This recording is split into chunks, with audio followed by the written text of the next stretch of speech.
Welcome to The Explainer. Today, we're pulling back the curtain on the fashion industry. We're going to decode the secret life of trends and expose the hidden systems that, believe it or not, decide what you'll be wearing next. So, let's start with a big question. Think about that jacket you love or those sneakers you just had to get. Was it really your idea to buy them, or was that choice kind of made for you, months, maybe even years before you ever laid eyes on them? Now, you might think it's all up to a few celebrity designers in Paris or Milan. But here's the twist. The real power to make or break a fashion trend belongs to the consumer. Yep, you. So if you're the one in charge, how does a single look become a massive global trend? Well, it turns out there's a pretty predictable pattern to the whole thing. And that pattern is called the fashion cycle. Just think of it like the secret life story of every single style, from the moment it's born to its final goodbye. So what exactly is the fashion cycle? Well, it's the journey every style takes. It rises in popularity, it hits a peak moment, and then, it inevitably starts to decline. And while that rhythm is always there, the speed can be totally different for each trend. This journey has 5 distinct stages. It all kicks off with the introduction, right when a new, maybe kind of daring style first shows up. If it starts to catch on, it enters the rise, and that's when you start seeing copies and variations pop up. Next comes culmination. This is peak popularity. The style is literally everywhere. But, from the top, there's only one way to go. That's the decline. People get bored, sales drop off. And finally, the style hits obsolescence. It just feels dated and fades away, well, at least for a little while. And the timing of this whole cycle can be wildly different. On one side, you've got the classic. Think of a simple cardigan. It's practical, it meets a basic need, so it sticks around for years, even decades. But on the complete opposite end, you have the fad. This thing just explodes onto the scene, burns super bright, and then poof, it's gone, almost as fast as it showed up. Okay, so a trend has a life cycle, but how does it actually spread? How does it get from one person to the next, and then to millions? Turns out there isn't just one path. There are actually 3 main ways it can happen. So there are 3 big theories on how a trend moves. The classic one is called trickle-down. That's where high fashion, haute couture styles are seen on the runway, and then they're slowly copied and adapted until they reach the mainstream market. Then you've got horizontal flow. This is when trends just move across people in the same social groups, like a popular designer bag making the rounds at an office. But maybe the most important one today is the trickle-up theory. This is where style is born on the street. It's organic, it's authentic, and it works its way up to the designers. I mean, just think about how streetwear completely flipped high fashion on its head. So we have the process, we have the pathways, but who are the actual people involved? In this whole fashion ecosystem, everyone plays a specific part, whether you're the one starting the trend or just following the crowd. We can really break down all shoppers into a few key groups. At the very top, you have a tiny group of fashion leaders. These are the true innovators, the risk takers. Right behind them are the early adopters. They're quick to pick up on a new style once it shows some promise. Now, the vast majority of people, they fall into the late majority and the laggards.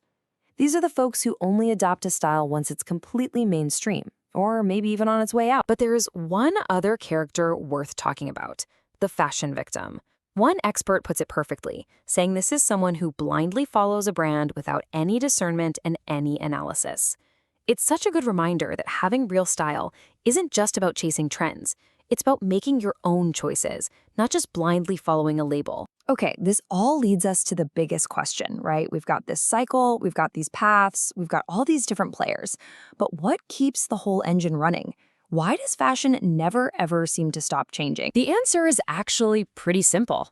When you get right down to it, fashion is change. Its entire existence is based on replacing what's old with what's new. So the real question isn't about fashion, it's about us.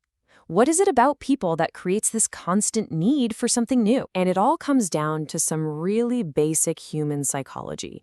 The engine of fashion is fueled by our own wants and needs. It could be simple boredom with the clothes we already have, or curiosity to try on a new look, a new identity. Sometimes it's a reaction to what's considered normal, a way to rebel. And a lot of the time, it's way deeper. We use new clothes to find self-assurance or to send a signal that we're looking for companionship. So you see, the cycle isn't just some business plan. It's a mirror reflecting us. So the next time you see a new style starting to bubble up, you'll know the secret life story behind it. You'll see the cycle it's about to follow, the path it's going to take, and the deep-seated psychology that's pushing it forward. And since we now know that it's consumers, it's us who really hold the power, we're left with just one last thought. Now that you know the rules of the game, what trend are you going to start next? Welcome to The Explainer. We're here to take fascinating, complex topics and make them simple, clear, and, well, make them click. Have you ever wondered about that? Why one brand just blows up and is everywhere, while another that seems just as cool disappears in a blink? It's not just about the clothes. The real answer is this powerful, kinda invisible force called fashion marketing. So let's get into it. We're actually going to trace the entire life of a single piece of clothing, from just a spark of an idea all the way into your hands, to really see the marketing engine that makes it all work. Okay, first things first. To really get what's going on, you have to understand this fundamental tension, this push and pull that's right at the heart of the fashion industry. It really boils down to a huge philosophical clash. On one side, you have the view that it's all about the designer's vision. You make something amazing, and marketing's job is just to sell it. On the other side, you have the idea that you need to figure out what customers actually want first, and then design something to meet that need. So, do you make what you can sell, or do you sell what you can make? That one question changes everything. And this quote just nails it. Being customer-focused doesn't mean you forget about making money. Actually, it's the opposite. If you're not profitable, you can't stick around to keep making the things your customers want. See? Profit and customer happiness, they're not enemies. They're totally codependent. So that brings us to the real starting point for our garment. And it's probably not where you think. It doesn't start on a designer's sketchbook. No, it starts with you. Think about it like this. Marketers don't create your need for clothes. That's a basic human thing. But they pay super close attention to your wants. You don't just want a coat. You want a specific kind of coat.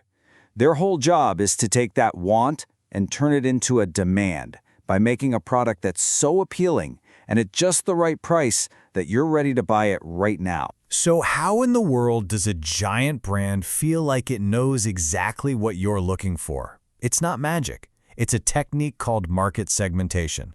They don't try to appeal to everybody. Instead, they slice up the big, messy market into these smaller, focused groups of people who have similar tastes and needs. It's how they make the perfect thing for you. All right, so once a brand has you, their target market, in their sights, they start building the actual blueprint for our garment.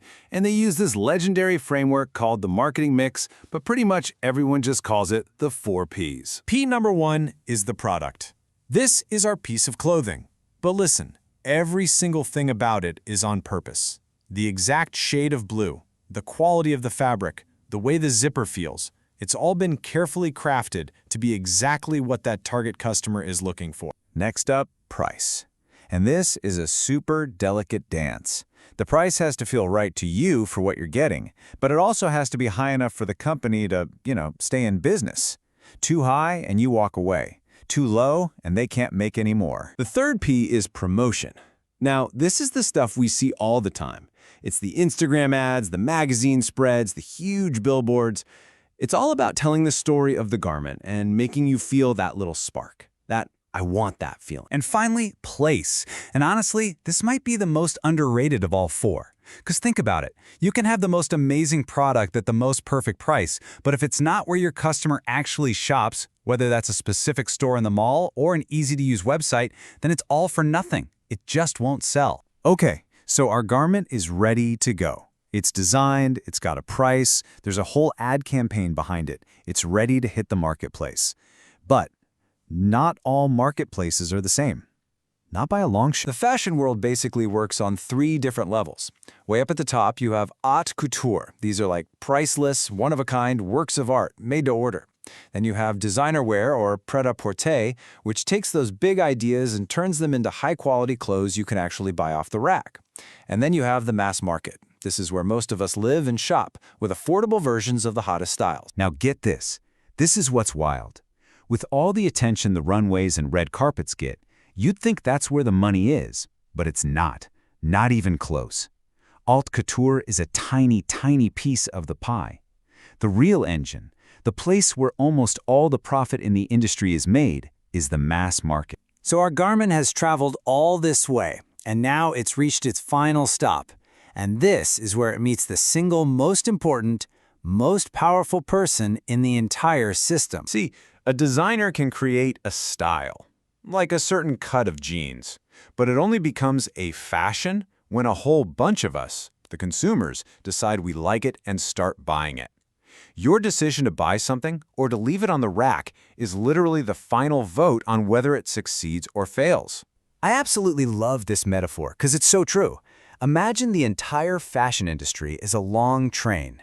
You've got the people who make the fabrics, the designers, the factories, the stores, they're all the train cars. But a train doesn't go anywhere without an engine, and that engine is you, the consumer. You're the one that makes the whole thing move. And you power that engine every single time you shop by answering all these little questions in your head, probably without even thinking about it. What color do I like? Does it fit? Is it worth the price? A great marketer's job is to make the answers to all those questions as easy and satisfying as possible, to guide you right to that final decision to buy. So remember, your purchase is so much more than just a simple transaction. It's a vote. It's a message that travels all the way back up the chain, telling designers and brands what you want to see more of. You're not just buying a shirt. You're literally casting a ballot for the future of fashion. Welcome to The Explainer. Today, we're going to pull back the curtain on the fashion industry to really get into the art and the science behind every single thing you buy. It's a world called fashion merchandising, and it all kicks off with a pretty simple question. You know that feeling? You're walking through your favorite store, the weather's just started to turn, and bam, there it is. The perfect jacket in your exact size, just waiting for you. Well, I can tell you, it is definitely not magic, and it's no coincidence. It's a huge, coordinated effort. The secret is something called fashion merchandising. At its heart, it's all about planning the entire journey of a piece of clothing. It's making sure the right product lands in the right market at exactly the right time. It's part art, predicting what's cool, and part science, flawless strategic planning. To pull this off, every merchandiser lives by a core mission, what the industry calls the 6 rights. They have to nail down the right merchandise, at the right price, at the right time, in the right place, in the right quantity, and of course, for the right customer. Getting these 6 things right, that's the whole game. So how does this journey even begin? Well, it starts long, long before a single piece of fabric is ever cut. It starts with people trying to predict the future, what you and I are going to want to wear months from now. What's so cool about this is how methodical it is. It is not just some lucky guess. Forecasters start big. They study the market, what's happening with the economy and culture with new tech. Then they dive deep into the sales data to see what worked last year. They look at all the high fashion designer collections to spot any common themes. But maybe the most important thing they do?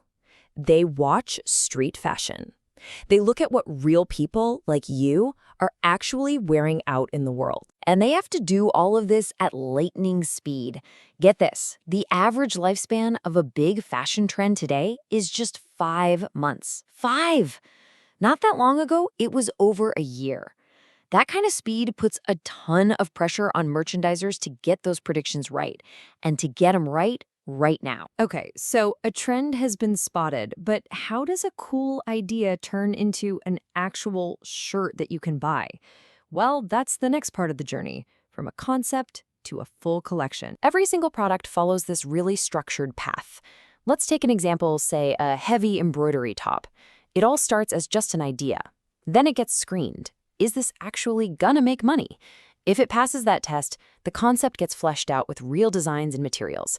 Then comes the hardcore business analysis of costs and profits, and they do all that before a single physical prototype is even created. They might even test it out in a few stores before giving the green light for a full-scale launch. But a beautiful design for that top is just a drawing without the right fabric, thread, and buttons, right? This is where sourcing comes in. It's the invisible backbone of this whole operation. Finding vendors you can count on for every little piece, is absolutely critical to making that design a reality. So, who are the people actually making all this happen? Well, the term merchandiser isn't just one job. It's actually a few different roles, and each one is a crucial piece of the puzzle. I absolutely love this quote. The merchandiser is the glue that holds the whole design concept together. It just perfectly sums up what they do. They are the ultimate coordinators, the communicators, making sure the creative vision and the business side of things are always in sync. So first you have the fashion merchandiser. This is that central hub, that coordinator. They're the go-between for the designers, the production team who makes the stuff, and the buyers who sell it. They're involved in everything from product development and approving samples to sourcing all the raw materials. Then there's the retail merchandiser. Their focus is much more on the store itself. They're the strategists trying to figure out, okay, how many of those embroidered tops does the Chicago store need versus the Miami store? They're all about estimating sales, planning stock, and meeting local customer demand. And last but not least, we have the visual merchandiser. You can think of them as the storytellers. It's their job to take that product and make it look so good you just have to have it. They use displays, mannequins, and the entire store layout to pull you in, boost the brand's image, and yeah, maybe even encourage an impulse buy or two. All right, let's zoom out for a second. Beyond just one shirt or one jacket, how do big brands decide on their overall strategy? This is where we get into the really big picture business of fashion. It's all about what's called a product mix. A brand like Van Heusen doesn't just put all its eggs in one basket. They have a really strategic balance of what they offer. So, shirts might be 45% of their business, trousers are 30%, and the rest is accessories. This mix is a very deliberate decision designed to hit a bunch of customer needs and make the most money. So, how do they decide on that mix? Well, there are two main ways to go about it. There's the traditional top-down approach, where the executives say, we need to hit this massive sales number, and that financial goal shapes the whole collection. But there's also a more modern, data-focused method called bottom-up planning. That's where the collection is built based on what the numbers say. What sold well before, what new opportunities are out there, and what the inventory looks like. So we've predicted the future, we've designed the product, we've built a strategy. Now it's time for the final, most important step, actually making the sale and getting that awesome product into your shopping bag. Remember the visual merchandiser? Their goals are super strategic. Their first job is to get you to walk into the store. Once you're inside, their displays are all about making the store look good and, crucially, showing you how to wear and pair different items. It's all part of building the brand's image right there in front of you and gently guiding you toward that checkout counter. And this brings us all the way back to the beginning. If we look at those 6 rights again, you can see how this entire massive process was built to accomplish that one mission. Getting that trendy embroidered top, the right merchandise, to the right place, at the right price, at the right time, in the right quantity, all for the right customer whose style they researched from day one. Mission accomplished. So the next time you're out shopping and you find that one perfect thing that feels like it was put there just for you, well, now you know. It wasn't magic, and it wasn't a lucky guess. It was art, science, and a whole lot of strategy.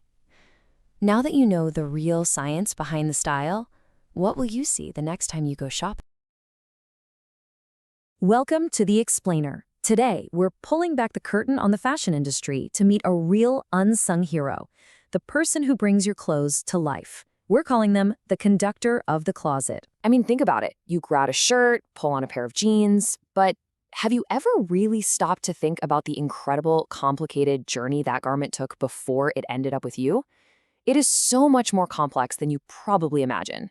So let's dive right in. The whole show is run by a discipline called apparel merchandising. At its heart, it's all about getting these 4 things just right. The right product at the right moment, in the perfect amount, and for a price that actually works. Sounds pretty straightforward, doesn't it? Well, getting all those rights to line up perfectly is a true balancing act. And the person at the center of it all, waving the baton, making sure every part comes in on cue, that is the apparel merchandiser. The best way to think about them is as the conductor of a massive global orchestra. But instead of violins and cellos, they're coordinating designers, fabric mills, factories, and shipping companies, all to create A symphony of style. Okay, so every great performance starts with sheet music, right? In fashion, that sheet music is the blueprint for the garment.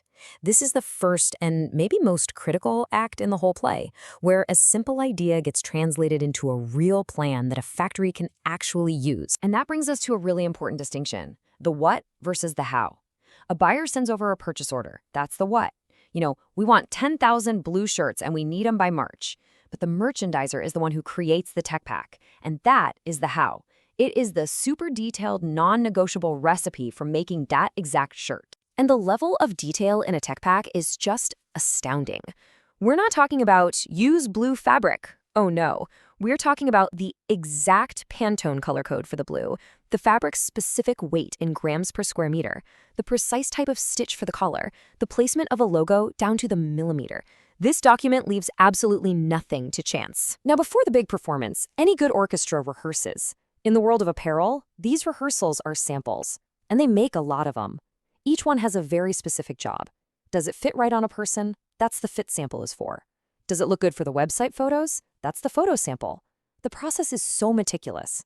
The pre-production sample, or PP sample, that's the final dress rehearsal, made with the actual bulk materials to get the final go-ahead. So with the blueprint ready and the rehearsals done, the conductor needs a master schedule to make sure the show opens on time.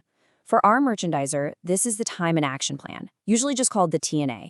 It's their Bible. Now, here's the really brilliant part of the merchandiser's job. They don't start from day one. They start from the end, the final shipment date, and they work backwards. If the shirts have to be on a container ship by January 8th, when does final inspection need to happen? When does the sewing need to wrap up? When does the fabric have to hit the factory floor? Every single task is plotted on this reverse timeline. Just take a look at this simplified example. It's for an order with a 49-day lead time. You can see right away how the deadlines stock up. Things like buttons and labels, the trims, they need to be in the factory by day 14. The main fabric, that has to be there by day 19. If either one of those is late, it starts a domino effect that can put the entire 49-day schedule at risk. It's the merchandiser's job to chase every single one of these deadlines. Okay, the plan is locked and loaded. Now the real performance begins. This is where the merchandiser goes into constant motion, conducting all those different sections of the production orchestra at once. During the actual production phase, the merchandiser is the central communication hub for everything. They're constantly on the phone, following up on materials, checking in with the factory floor to make sure things are on schedule, working with the quality control team, and, this is a big one, keeping the buyer updated on how their order is coming along. If any problem pops up, they are the first person to get the call. To give you a real sense of the scale here, get this. For one real-world order of 10,000 shirts, the factory might actually produce 10,758. So why the extra 758? That's the buffer. It's built-in insurance. It accounts for any potential defects they might find during quality checks, making sure that even if some pieces get rejected, the final shipment will still have 10,000 perfect shirts. And it gets even more complex, because that one order isn't just one kind of shirt. Look at this breakdown. It's not just 10,000 shirts, it's 4,000 navy blue, 2,000 white, 1,500 sky blue. You get the idea. The merchandiser has to track the fabric, the trims, and the production for each of these colors separately. It's literally like conducting multiple different songs all at the same time. So we are approaching the grand finale. The garments are all made, but believe me, the job is not over, not by a long shot. This final act requires just as much precision and coordination as everything that came before it. You might think, okay, the last stitch is sewn, we're done, but there is a massive amount of work left to do. A final random inspection has to be done.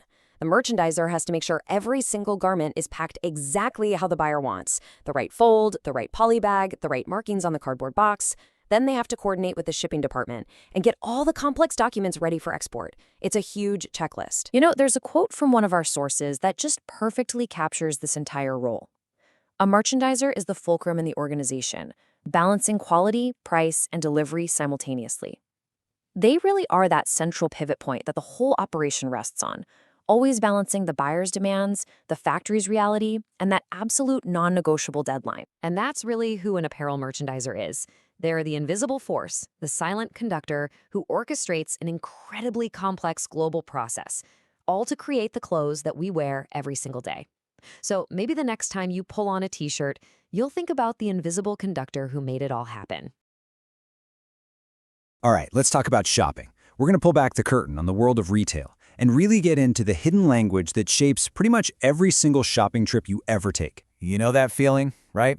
You walk in, the music's just right, the lighting's perfect, the way everything is laid out, it all just clicks. You feel good, you feel inspired, and somehow you find exactly what you were looking for, and maybe a few things you weren't. Well, spoiler alert, that feeling is not an accident. It's not magic. It's actually a meticulously crafted plan, and it's designed from the ground up to guide your entire experience. Today, we're going to decode that plan. So, every retail strategy really starts with attraction. And this first layer, the part you can actually see, is handled by what a lot of people in the industry call the store's silent salesperson. And that silent salesperson has a name. It's called visual merchandising. This is the art of using every single physical thing in the store. We're talking window displays, signs, even the layout itself, to project a very specific image and, you guessed it, grab your attention. Now, this isn't just about making a store look pretty. No way. Every single element has a job to do.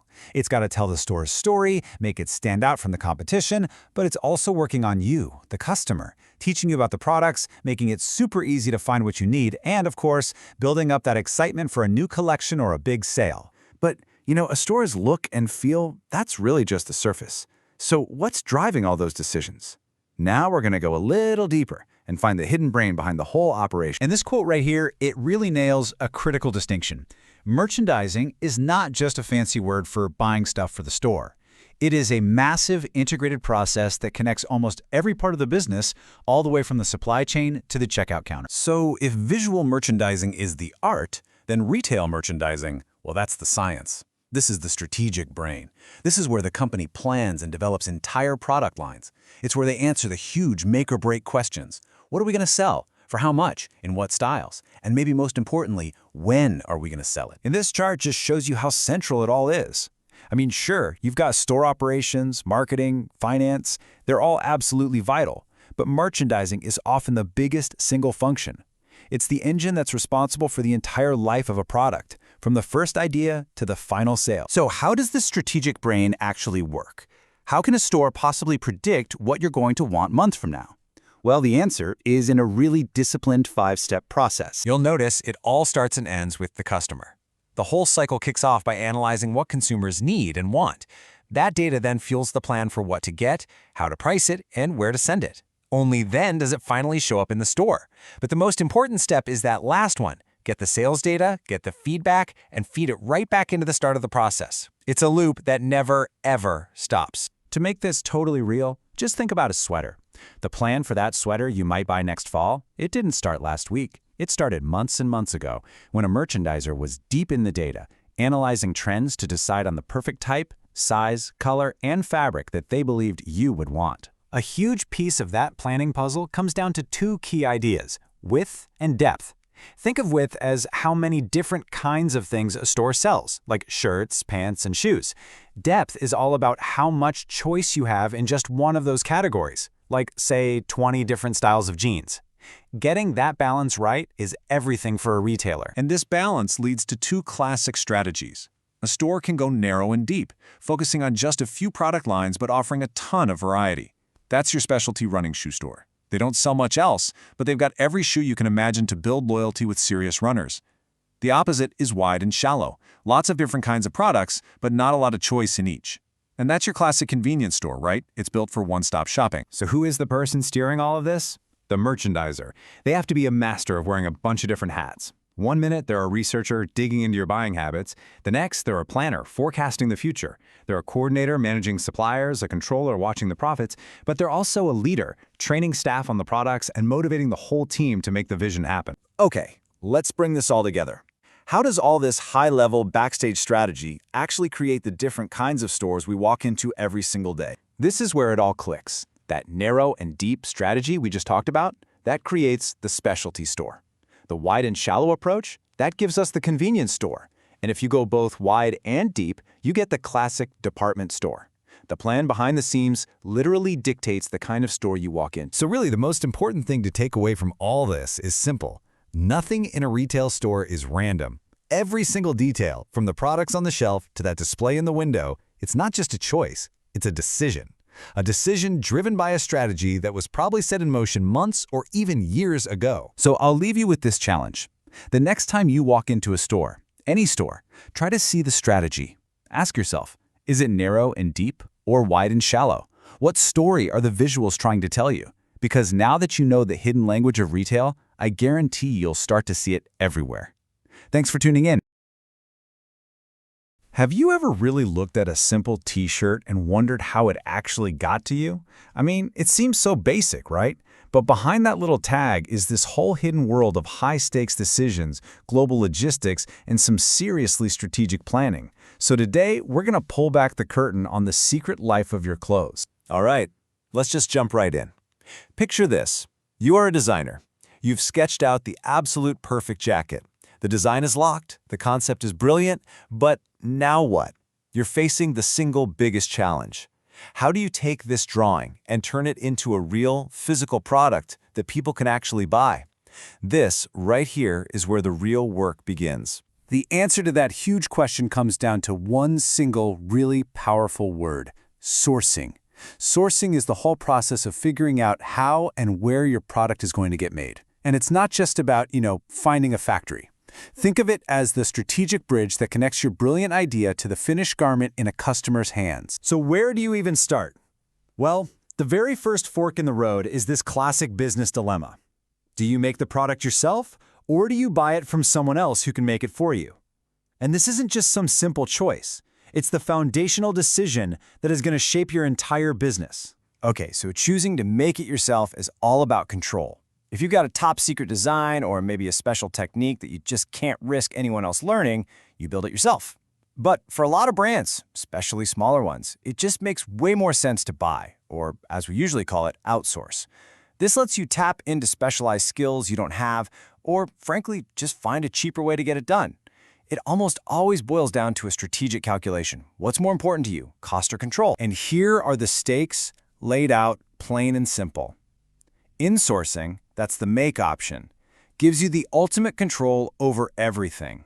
But it means a massive, and I mean massive, investment in factories, equipment, and staff. Outsourcing, on the other hand, is way more flexible and a lot less risky financially, but you're handing over control. And what happens if your partner starts cutting corners on quality? It's a true high-wire balancing act. So, let's say you've decided to outsource. Great. That solves one problem, but it immediately opens up a much, much bigger one. Where do you go? Do you find a factory close to home, or do you start looking somewhere on the other side of the globe? The world is literally your oyster, but that's a lot of options. You know, the choice between domestic and international sourcing often comes down to one big thing: speed versus cost. Sourcing domestically, which is sometimes called speed sourcing, is perfect for those fast fashion brands that need to react to a new trend in just a few weeks. But international sourcing is usually the go-to when price is the most critical factor, because lower labor costs can dramatically drop the final price tag. The catch? You suddenly have to become an expert in international trade, laws, and culture. And when I say expert, I really mean it. Going international is not a one-person job. You have to build an entire team. You need local agents who can navigate the culture. You need trade advisors who know all the rules about quotas, lawyers for the complicated contracts, customs brokers just to get your stuff across the border, and finally your own auditors on the ground to make sure the quality is exactly what you paid for. And the amount of due diligence you have to do before you sign a contract is just intense. You're basically investigating on every single level. At the country level, you're asking, is the economy even stable? Then you go to the vendor level. Are they financially sound? But it gets even more granular, right down to the factory floor. What's their equipment actually like? And maybe most importantly, you have to verify the human element. Are workers treated fairly? Are they safe? For any responsible brand, these aren't just questions on some checklist. They are completely non-negotiable. Okay, so you've picked a country, you've vetted a factory, you're getting close. But there's another layer to this whole puzzle. It's not just about finding a supplier. It's about deciding who gets to find the supplier. This next choice is really all about power. Does the big brand, the buyer, tell the factory exactly which fabric mill to use, that's what we call a nominated supplier. The big pro is that it guarantees consistent quality across everything. But that supplier has zero competition, so prices can start to creep up. The alternative? You let the manufacturer find their own supplier. This keeps costs competitive for sure, but now that manufacturers 100% on the hook for the quality, it is yet again another trade-off between control and cost. So, as you can see, every single step we've covered has been a trade-off. The final sourcing decision is this really complex balancing act of cost, quality, control, and ethics. But there's one more critical factor that can honestly make or break the entire thing: time. Lead time. That's the clock that is always ticking.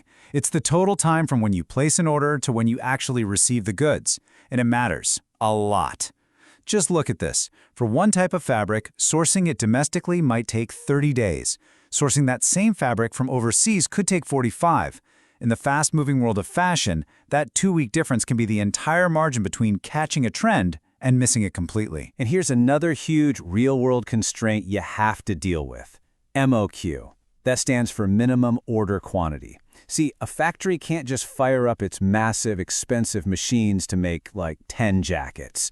They need a minimum order just to make it profitable to run the line. So if you're a small brand and you can't meet that MOQ, you either have to pay a much higher price per item, or you just can't use that supplier. Period. It's a fundamental reality check of manufacturing at scale. So, what's the final takeaway here?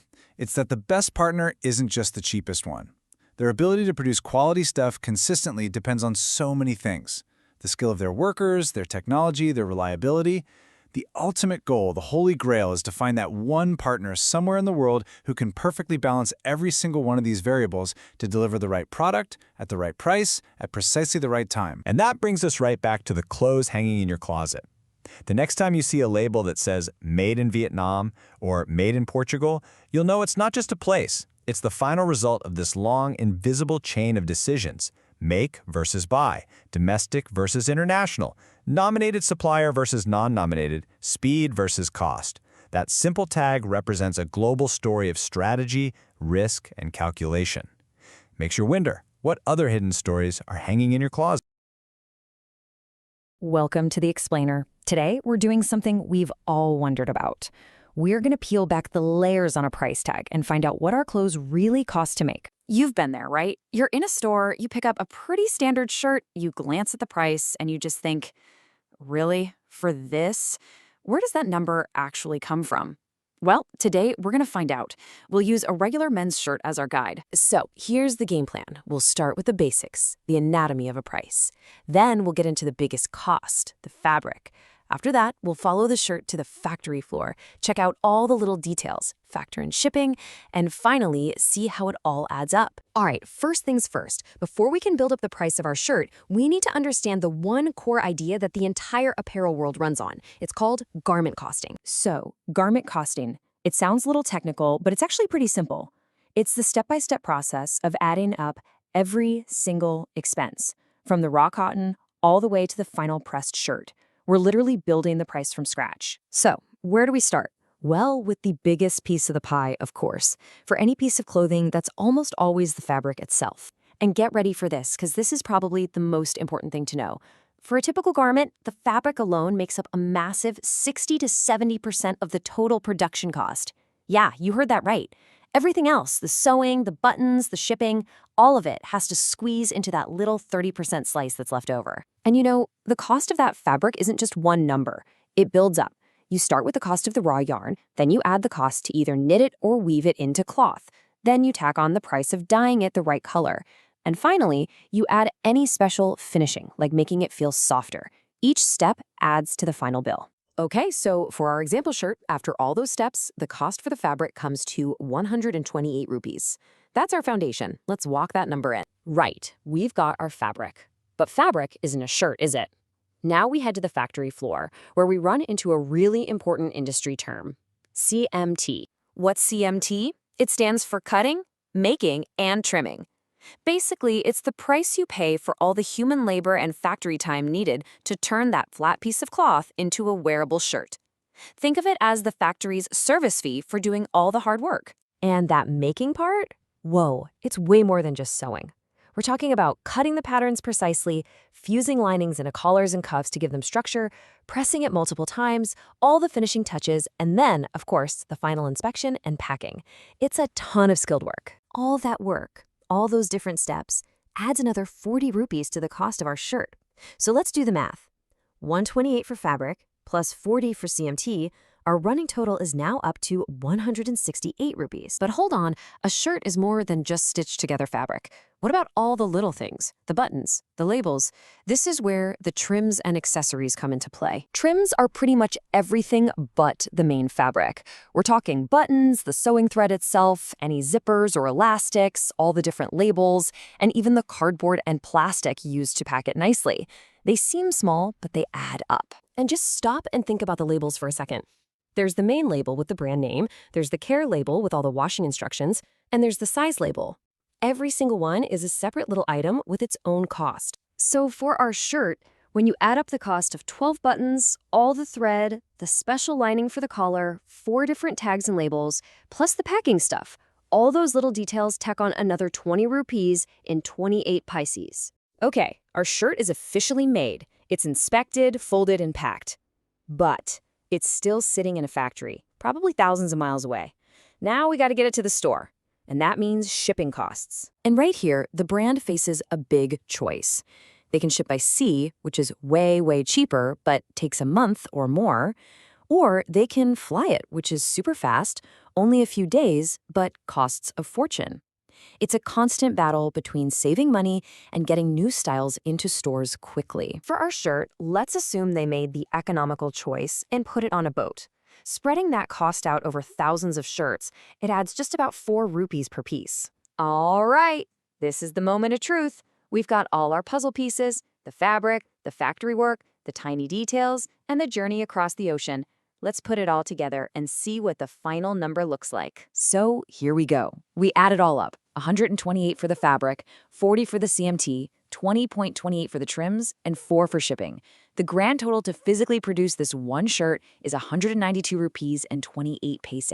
That right there, that's the true cost. But of course, it doesn't stop there. The factory has to make a profit to stay in business, right? So they'll add their margin, let's say 12%, and often there's a sourcing agent or buyer who gets a commission, maybe 5% on top of that. And after all of that, the final price the brand pays the factory for one shirt is 225 rupees and 76 paise. Now here's the kicker. This is not the price you see in the store. This is just what the brand pays. They still have to add their own costs. We're talking marketing, rent for their stores, staff salaries, and of course, their own profit margin, which is usually much, much bigger. So there you have it. You now know the hidden life of a price tag. We've broken down the cost piece by piece. But it leaves you with a much bigger question, doesn't it? We just calculated the cost, which is a hard number. But what actually determines that shirt's value? That's a whole other story. Something to think about next time you're shopping. Thanks for joining this explainer. You know that t-shirt you're wearing? Chances are it traveled thousands of miles to get to you. But you know what? Its toughest journey probably wasn't across an ocean. It was through a mountain of paperwork.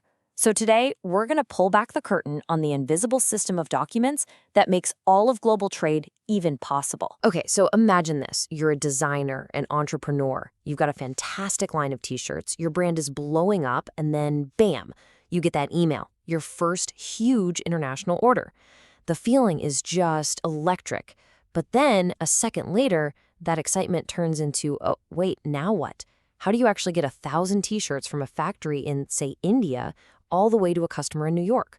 All of a sudden, you're not just a designer anymore. You're staring down a massive wall of logistics and paperwork. And trust me, that feeling of being overwhelmed, it's totally normal. There's a reason a fashion marketing textbook flat out says that export documentation is complex, cumbersome, and costly. We're not talking about just filling out a couple of forms here. No way. This is a maze, a real labyrinth, where just one tiny typo can get your entire shipment, your money, your reputation, stuck at a port for weeks. All right, section 1. Let's talk about this international paperwork problem, and more importantly, how the world has tried to solve it. So to really get it, let's look at India, which is a huge hub for making apparel. Back in the day, every single shipment leaving the country needed more than 25 separate forms. Can you imagine typing out the same names, same addresses, same product details over and over again? It was a nightmare. But then in 1991, they brought in something called the Aligned Documentation System, and this was a game changer. They basically took all that repetitive information and put it into just 2 master documents. That's not just saving time on typing, it's a massive leap forward in making the whole process work. So now that it's a little less scary, what do you, our new exporter, actually need to do to get started? Let's get into Section 2, Getting Ready to Export. It really boils down to 3 key moves. First, you need a special kind of bank account, one that's authorized to handle foreign money. That's your financial doorway to the world. Second, you got to get an importer-exporter code, or an IEC number. The best way to think about this is like a passport for your business. Without it, your goods aren't crossing any borders. And finally, you have to get a certificate from an export council. That's your official membership card, the thing that says, yep, we're legit, we're ready to trade globally. Okay, Section 3, the key document trail. You've got your licenses in place. Now let's follow the actual paper. The very first thing you'll create is the commercial invoice. This is the bedrock. It's the master document, the blueprint for the entire transaction. It has everything: who's buying, who's selling, what the goods are, how much they cost, where they're going, everything. Literally every other document we're about to talk about is built on the information in this one. All right, next up is your financial armor, the letter of credit, or LC. Think about it. Shipping goods across the world is a huge risk. What if the buyer just decides not to pay you once the ship has sailed? The letter of credit solves that. It's a rock-solid promise from the buyer's bank that says, hey, exporter, as long as you provide all the correct documents, we guarantee you will get paid. It's an incredible tool that builds trust and makes the whole system work. So you've got your invoice, you've got your payment guaranteed by the LC. You've packed up all those beautiful t-shirts, they're on a truck, rumbling towards the port. And now we come to the single most important moment in this paper journey. It's the point where you physically hand over your goods to the shipping company. And this is when the true star of the show is born. And that star document is called the Bill of Lading. You'll see it called a B/L for short. Now, on the surface, it looks pretty simple. It's basically a receipt from the shipping line saying, yep, we got your stuff. But in the world of international trade, this piece of paper holds an incredible amount of power. The BL's power comes from the fact that it's actually 3 things in one. First, yes, it's a receipt. It proves the shipping company has your t-shirts. Second, it's the contract that lays out the terms of their journey. But here's the absolute game changer, the third role. It's evidence of title. That means it's proof of ownership. Whoever holds the original bill of lading literally owns the goods. The buyer in New York can't just walk up to the port and say, those are my shirts. No, they have to present this exact document to claim the cargo. It's basically the deed to your t-shirts while they're at sea. All right, moving on to Section 4.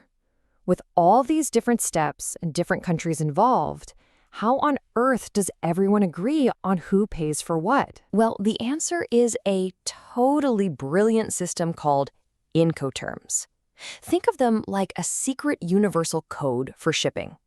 Instead of having a long, complicated legal negotiation for every single order, the buyer and seller just agree on one 3-letter acronym, like FOB or CIF. And that little acronym perfectly defines who pays for shipping, who pays for insurance, and exactly where and when the risk transfers from you to them. Let's just quickly compare 2 of the most common ones. If you agree to FOB, which stands for free on board, your job as the seller is done as soon as those t-shirts are physically loaded on the ship. After that point, the buyer takes over and pays for the main ocean freight, the insurance, all of it. But if you agree to CIF, cost, insurance, and freight, then your job is to pay for everything needed to get those goods all the way to the port of destination. See the difference? On the ship versus to the ship's destination. It seems like a tiny detail, but it determines who's on the hook for that entire ocean journey. Okay, final section. Let's connect all these dots. When you pull all these threads together, the invoices, the credit letters, these Incoterms, you really start to see the bigger picture. And really, this is the main takeaway. It's so easy to look at all this and think it's just a bunch of annoying red tape, but it's not. This web of documents is the invisible connective tissue that holds the entire global economy together. It's a shared language of trust, of risk, of responsibility, all built on paper, that allows a small maker in one country to confidently do business with a buyer on the other side of the planet. So the next time you pull on a t-shirt or a jacket, just take a second. Think about its invisible journey. It's a story that was written not just with cotton and thread, but on a trail of documents that quietly and brilliantly connects your closet to the rest of the world.